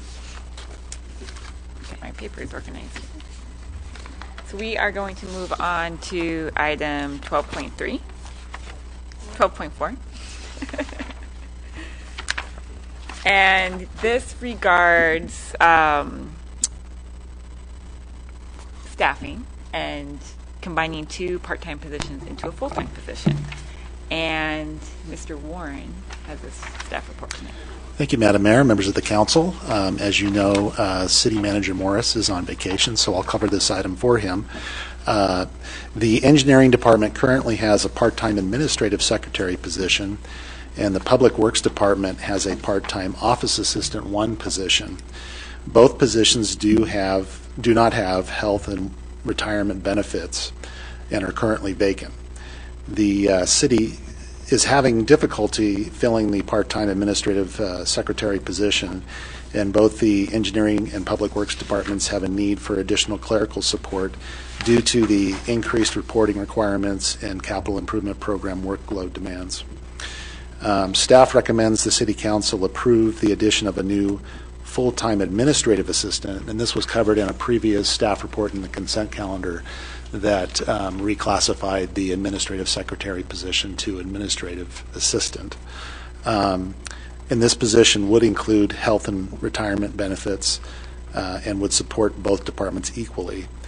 The two old part-time positions would be abolished under this proposal. By doing so, staff anticipates being able to attract more qualified applicants and providing the necessary staffing to both departments. The additional cost of the position is projected to be $5,037 for the remainder of this fiscal year, and then for a full 12 months, it would be $13,881. So in order to cover the $5,000 cost this fiscal year, we're recommending a budget appropriation of $5,037 from the general fund contingency for unforeseen expenditures. And with that, either myself or City Engineer Neves would be happy to answer any questions you may have. Thank you, Dave. Are there any questions? No questions? I'll just make a comment. This seems like a really straightforward, common sense solution to trying to get some good staff and assistance in for our engineering and public works department. So, I will open item 12.4 up to the public if anyone would like to speak on this item. Seeing none, we'll close public comment and bring it back to the council. All right. I'd like to I'd like to move that we adopt this resolution items 1 through 4 on 12.4. I'll second. All right, we have a first and a second. Can we get a roll call, please?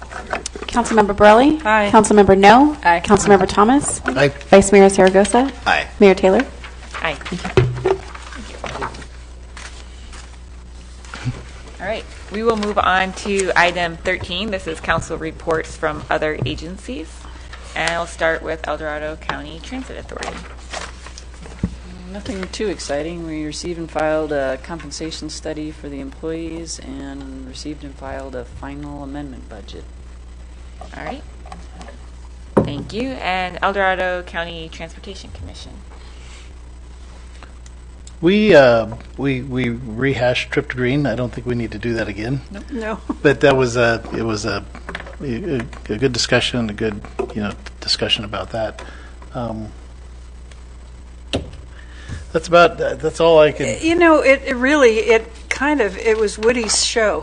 He is such a busy man, and he and his staff just do so much that for us to report everything that's going on, it would be we'd take up another half the meeting. So, but that's basically that. They explain what they're doing and how much, and it's just wonderful what that commission does.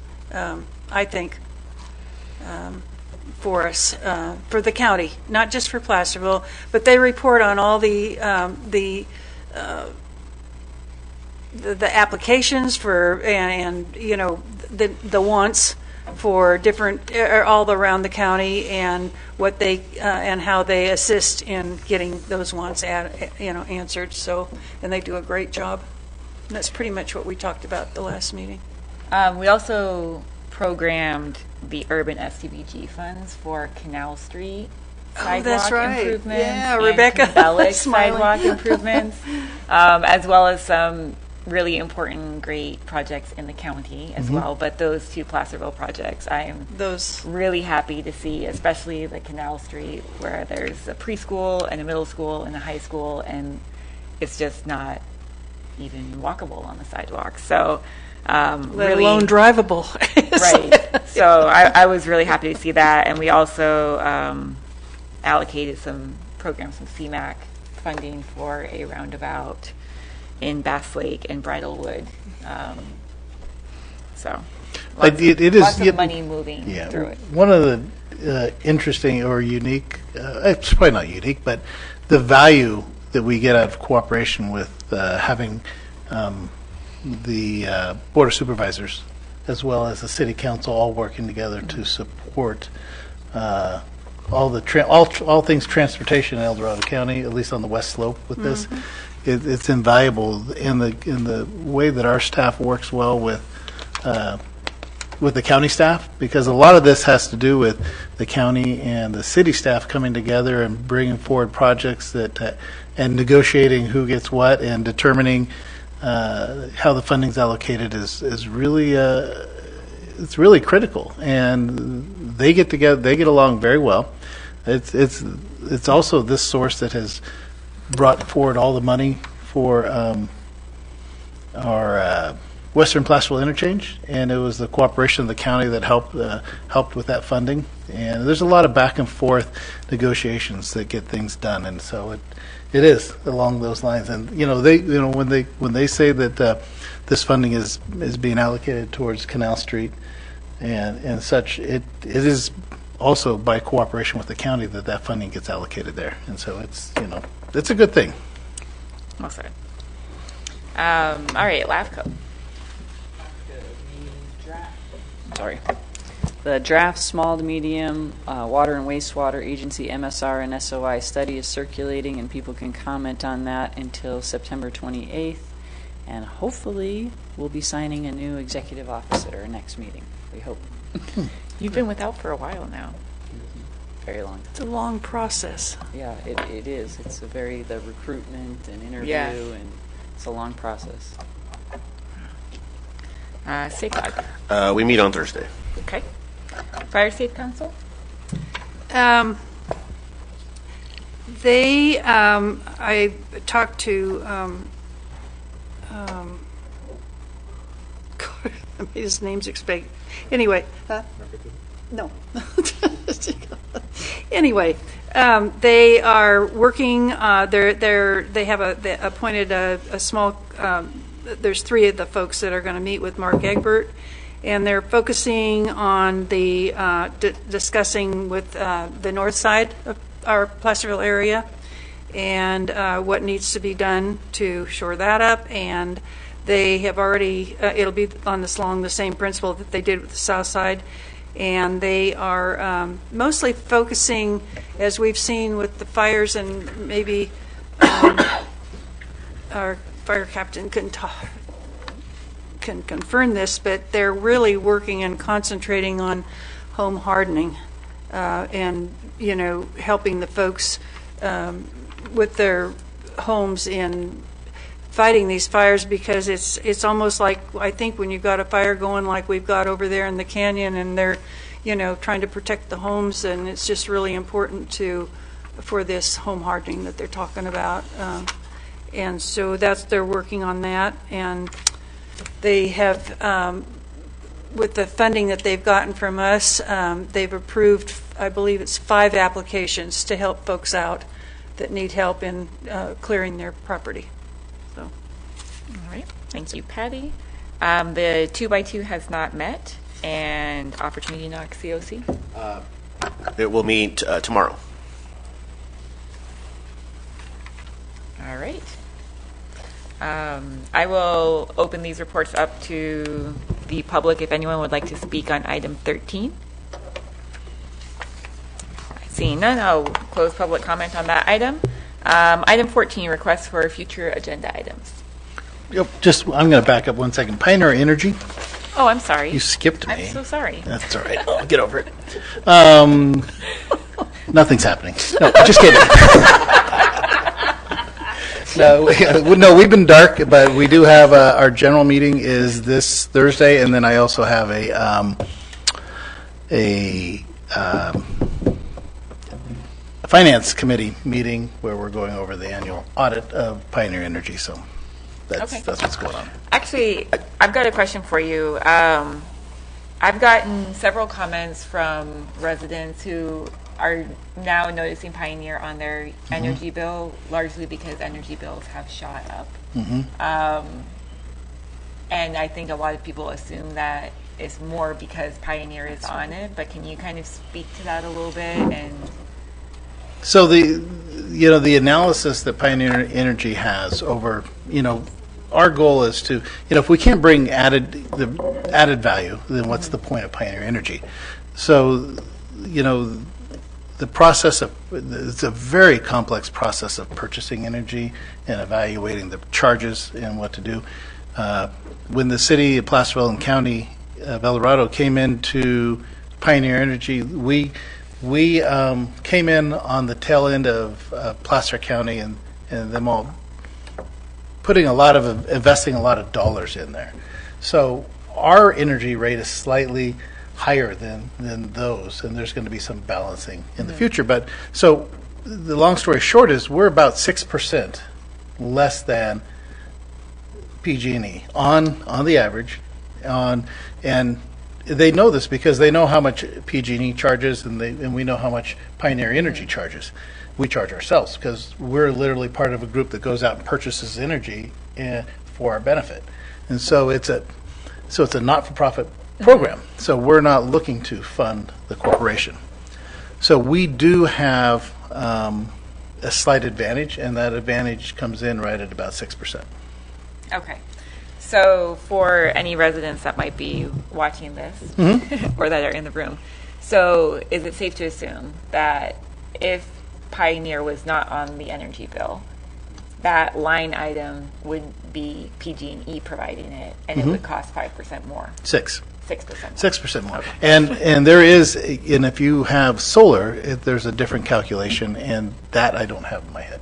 Okay. And that's something, Pioneer has staff that specializes just in reviewing your energy bill, and they can tell you exactly what the differential is between what you have and what PG&E would be charging you. So if anybody has any concerns, what you want to do is get your last 12 months of energy bills in some kind of file that you could send to Pioneer Energy, and you give them a call, or you can email them to their customer support, and they will review your bills and analyze them and tell you exactly what benefit you have, and they'll also tell you if it's not a benefit because of some unique circumstances that you may have with your energy.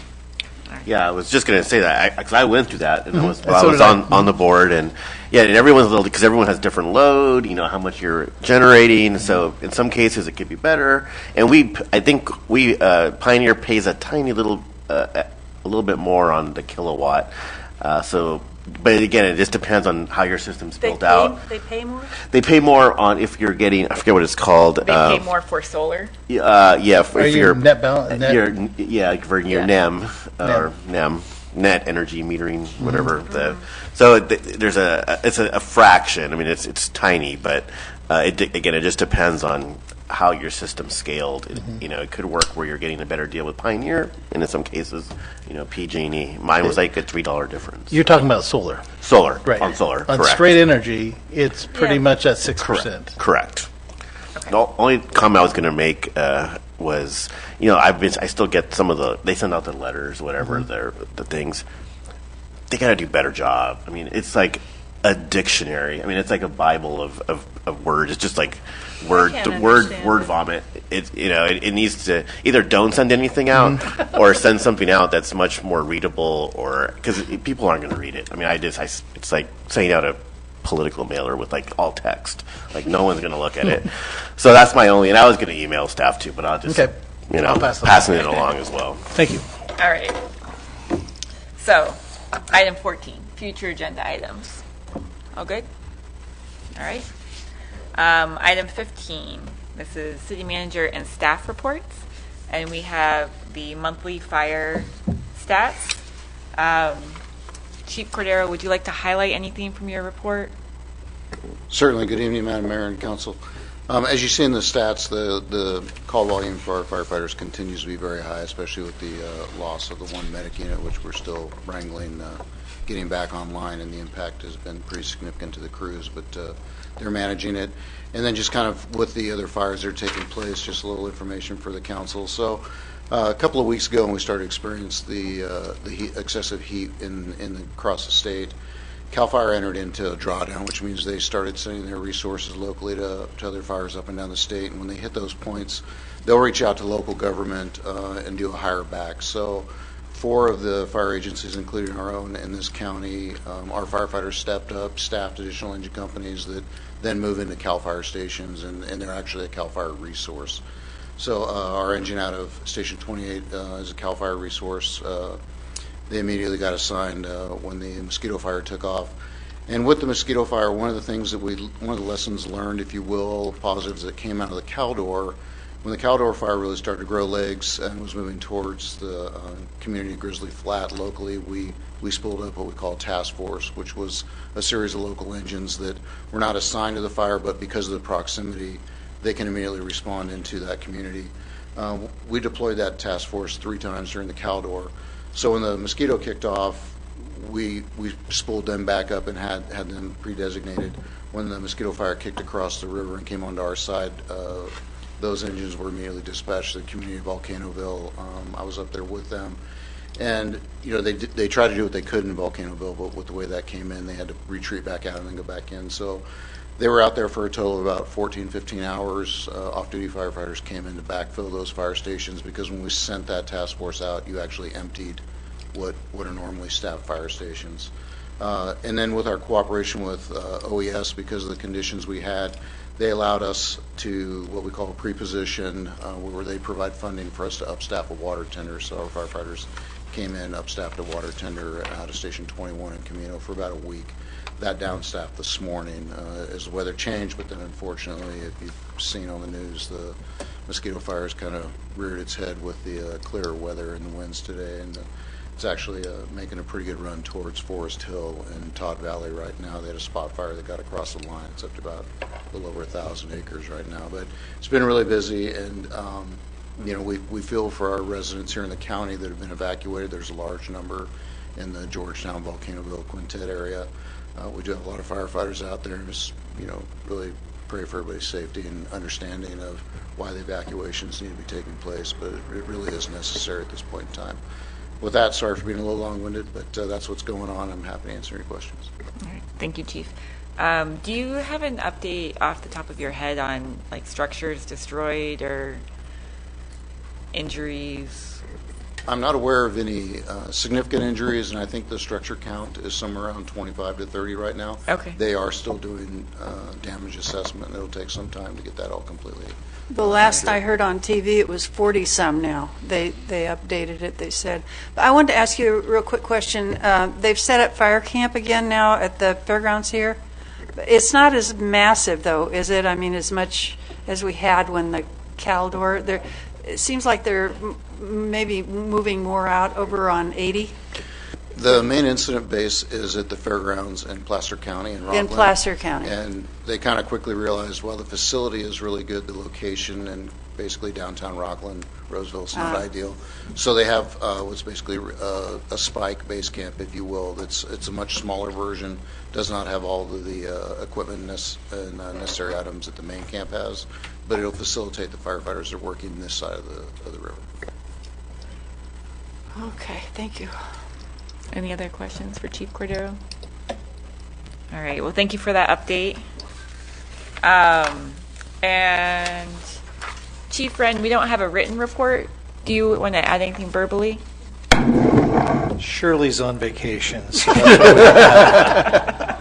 I was going to do the stats myself, but yeah, we'll just wait. Okay. Our staff, since the onset of the Mosquito Fire, has been out side by side with our partners at the county and Highway Patrol, providing security and road closures for those areas. So I just ask that the community gives them a little grace because they're working long hours. Some of them they don't have days off. They're working 12 on, 12 off. So we're trying to monitor that and give them the rest that they need in order to provide this service to the community that's expected of them. We've been busy. We're going to incorporate our crime reduction unit stats to our new statistics, and they've they've exceeded my expectations in the short time that they've been deployed within the community. So I'll be looking forward to highlighting some of those efforts. So. And next month? Yeah, we can probably. When's the next council meeting? They all blend together. 27th. Yeah, we should do it by then. The Okay. 27th should be fine. Okay. Yeah. Sounds good. Thank you. Oh.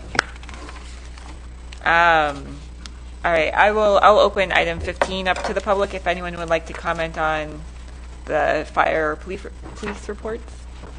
Seeing none, bring it back. Oh. Kirk. Oh, sorry, Kirk. Go for it. Did you say about the fire? Mm-hmm. I didn't read the report, but I've got a question for you.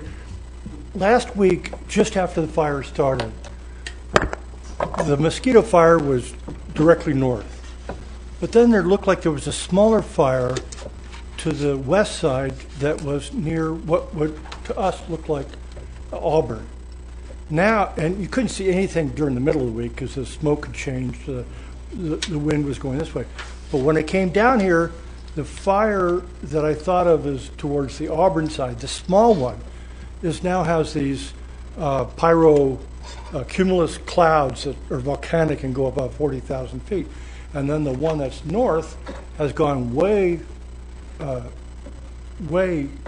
east. So is that two different fires, or is it all part of just the same fire burning intensely at two different directions? I don't know. And it looks like about 50,000 acres by now, and a massive. So it's probably the initial fire that you saw, which appeared to be over by Auburn. That is the Mosquito Fire. It actually started kind of right below the community of Forest Hill near Oxbow, if you're familiar with that.